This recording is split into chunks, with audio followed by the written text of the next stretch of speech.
ሰላም ጤና ይስጥልኝ። አቶ ጌታቸው ረዳ በኢትዮጵያ ብሔራዊ ምርጫ ቦርድ ላይ ክስ አቅርበው በፌዴራሉ ከፍተኛ ፍርድ ቤት እግድ አሰጥተዋል። እግዱም የተሰጠው በፌዴራሉ ከፍተኛ ፍርድ ቤት በመዝገብ ቁጥር 35 13 64 ነው። አቶ ጌታቸው ረዳ እንግዲህ ፓርቲያቸውን ስምረት ፓርቲን በመወከል ነው እንግዲህ በፌዴራሉ ከፍተኛ ፍርድ ቤት ክስ አቅርበው ሰሞኑን የኢትዮጵያ ብሔራዊ ምርጫ ቦርድ ባስተላለፈው ውሳኔ ላይ ክስ አቅርበው ይሄ ምርጫ ቦርድ ውሳኔ በፍርድ ቤት ጊዜያዊ እግድ እንዲጣልበት ያደረጉት የፌዴራሉ ከፍተኛ ፍርድ ቤትም 5 የምርጫ ክልሎች ከትግራይ ክልል ውጭ ሆነው በቀጥታ የፓርላማ ምርጫ እንዲካሄድባቸው በተላለፈው ውሳኔ ላይ ጊዜያዊ እግድ ውሳኔ አስተላልፏል። ፍርድ ቤቱ እግዱን ያስተላለፈው ከዴሞክራሲያዊ ስምረት ትግራይ ወይም ደግሞ ስምረት ፓርቲ የቀረበውን የእግድ አቤቱታ ተከትሎ ነው። ስምረት ፓርቲ አቤቱታውን ለፍርድ ቤቱ ያቀረበው በፕሬዝዳንቱ አቶ ጌታቸው ረዳ በኩል ነው። አቶ ጌታቸው ረዳ እንግዲህ የጠቅላይ ሚኒስትር ዶክተር አብይ አህመድ የውጭ ግንኙነት አማካሪ ሆነው በማገልገል ላይ ይገኛሉ። ዛሬ ሐሙስ የካቲት 19 2018 ለፌዴራል ከፍተኛ ፍርድ ቤት ልደታ ምድብ ችሎት በቀረበው አቤቱታ ተከሳሽ ወይም ተጠሪ የተደረገው ደግሞ የኢትዮጵያ ብሔራዊ ምርጫ ቦርድ መሆኑን አቶ ጌታቸው በማህበራዊ ትስስር ገጻቸው ያጋሩት የፍርድ ቤት ሰነድ አመልክቷል። ምርጫ ቦርድ በፍርድ ቤት አቤቱታ የቀረበበት በትግራይና በአማራ ክልሎች መካከል አከራካሪ ሆነው የቆዩ የተባሉ 5 የምርጫ ክልሎችን በተመለከተ ባለፈው ሰኞ ይፋ ባደረገው ውሳኔ ነው። እነዚህ የምርጫ ክልሎች እንግዲህ ሁመራ፣ አዲረመጽ፣ ጸለምት፣ ኮረም ኦፍላና ራያ አላማጣ ናቸው። በ5ቱ የምርጫ ክልሎች የሚደረገው የፓርላማ ምርጫ በቀጥታ እንዲሆንና ለክልል ምክር ቤት መቀመጫዎች የሚደረገው ምርጫ አመቺ ጊዜ ተመርጦ ወደፊት እንዲካሄድ በመጀመሪያ የወሰነው የፌዴሬሽን ምክር ቤት መሆኑን ቦርዱ በወቅቱ አስታውቆ ነበረ። የፌዴሬሽን ምክር ቤት ውሳኔውን ያስተላለፈው በአማራና በትግራይ ክልል ያለው ይገባኛል ጥያቄ በህገ መንግስት ውሳኔ እስከሚፈታ ድረስ መሆኑንም ገልጿል።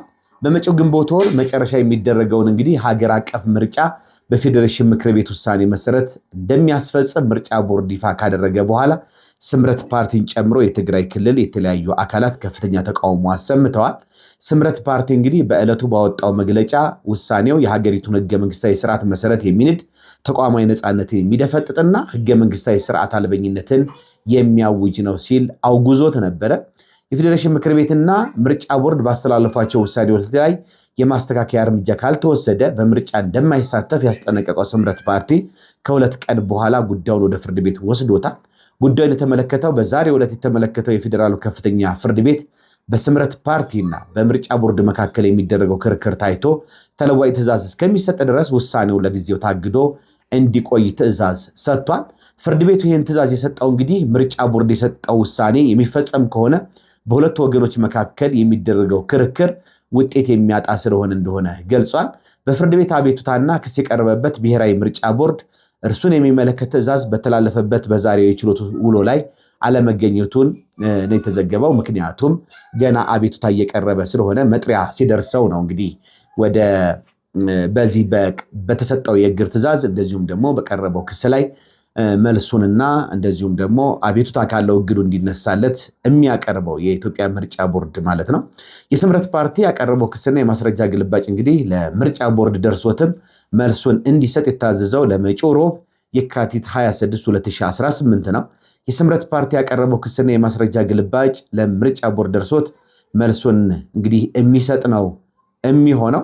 እንግዲህ በዚህ በተሰጠው እግድ ትዕዛዝም መሰረት እንግዲህ ይህ ክርክር ታይቶ ተለዋጭ ትዕዛዝ እስኪሰጥ ድረስ አቤቱታ የቀረበበት የተከሳሽ በአማራ ብሔራዊ ክልላዊ መንግስት እንግዲህ ያለው የአጠቃላይ የተሰጠው ውሳኔ የሚፈጸም ከሆነ ክርክር ውጤት የሚያጣ ስለሆነ ውሳኔው ታግዶ እንዲቆይ በሚል በ3 ዳኞች በመዝገብ ቁጥር 35 13 64 በዛሬው ቀን እግድ ተሰጥቷል። እንግዲህ በዚህ የእግድ ውሳኔ ላይ እንግዲህ ብዙ የህግ ባለሙያዎች እንደዚሁም ደግሞ የፖለቲካ አክቲቪስቶች የተለያዩ አስተያየቶቻቸውን እየሰጡ ይገኛሉ። ከሚሰጡ አስተያየቶች መካከል እንግዲህ ምንድነው አንደኛው ህገ መንግስታዊ ክርክር ሲነሳ ጉዳዩ የሚታየው በህገ መንግስት ጉባኤ ሲሆን ጉባኤው የውሳኔ ሐሳቡን ለፌዴሬሽን ምክር ቤት ያቀርባል። የመጨረሻውንና የሚያግባባውን ውሳኔ የሚሰጠው ግን የፌዴሬሽን ምክር ቤት ነው። በዚህ ምክንያት መደበኛ ፍርድ ቤቶች የፌዴሬሽን ምክር ቤቱን ውሳኔ መሻር፣ ማገድ ወይም ውድቅ ማድረግ አይችሉም። ስለዚህ የከፍተኛው ፍርድ ቤትም ምርጫ ቦርድን ያዘዘው የፌዴሬሽን ምክር ቤት እስከሆነ ድረስ የዚህን የፌዴሬሽን ምክር ቤትን ውሳኔ ማገድ አይችልም የሚል በአንድ በኩል ባለሙያዎች መከራከሪያ ያቀርባሉ። በሌላ በኩል ደግሞ ይህ ጉዳይ በፍርድ ቤት ክርክር ተደርጎበት እስከ ፌዴሬሽን ምክር ቤት ድረስ የደረሰ ጉዳይ አይደለም። የፌዴሬሽን ምክር ቤት ቀጥታ ነው ይህንን ጉዳይ በማየት ለኢትዮጵያ ብሔራዊ ምርጫ ቦርድ እንግዲህ ውሳኔ ያስተላለፈው። ስለዚህ በፍርድ ቤት ከታች ጀምሮ የፌዴራል ጠቅላይ ፍርድ ቤት ሰበር ሰሚ ችሎትን አልፎ የህገ መንግስት አጣሪ ጉባኤን አልፎ ለፌዴሬሽን ምክር ቤት በክርክር ባልቀረበ ጉዳይ ላይ ገና ለገና በፍርድ ቤቶች ሊታገድ አይችልም ሊባል አይገባም የሚል መከራከሪያ እንግዲህ ያነሳሉ።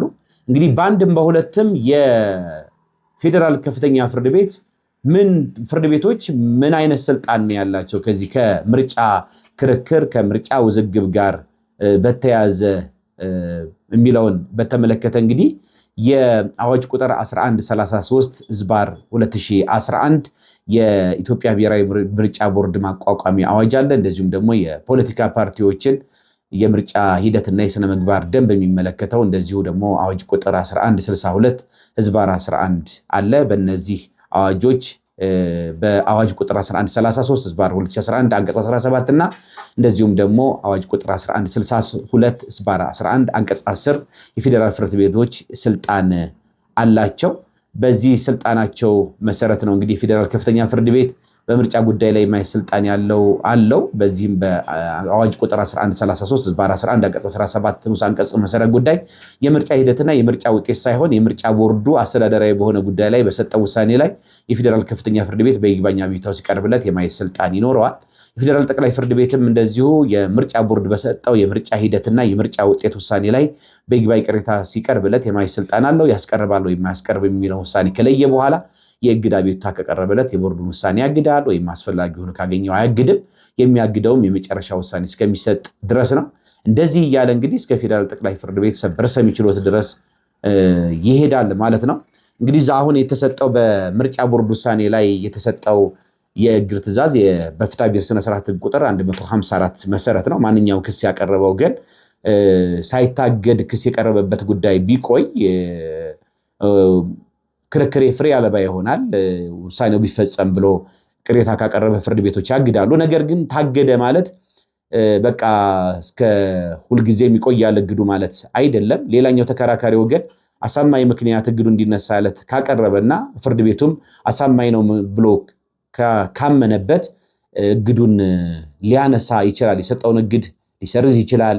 የእግዱን ሁኔታ ሊቀይር ይችላል፣ ሊቀንስ ይችላል እና እንዲህ አይነት ነገሮች አሉ። ስለዚህ ምርጫ ቦርድም እንግዲህ ይህንን ውሳኔ ያስተላለፈው በራሱ ሳይሆን የፌዴሬሽን ምክር ቤት በሰጠው ትዕዛዝና አቅጣጫ መሰረት መሆኑን አንስቶ ሊከራከር ይችላል። በዚህ ጊዜ እንግዲህ ፍርድ ቤቶች የተለያየ እይታ ሊያዩት ይችላሉ የሚል አስተያየት እየተሰጠ ይገኛል። እንደዚሁም ደግሞ የፌዴሬሽን ምክር ቤትም ምናልባት ወደ ክርክሩ ጣልቃ ሊገባ ይችላል። ምክንያቱም ይህ ውሳኔ የኢትዮጵያ ብሔራዊ ምርጫ ቦርድ የፌዴሬሽን ምክር ቤትን ውሳኔ ነው ይፋ ያደረገው ለሕዝብ እንጂ ራሱ ያስተላለፈው ውሳኔ ስላልሆነ የፌዴሬሽን ምክር ቤት በዚህ ክርክር ጣልቃ ሊገባ ይችላል የሚል ሐሳብ እየቀረበ ነው ያለው።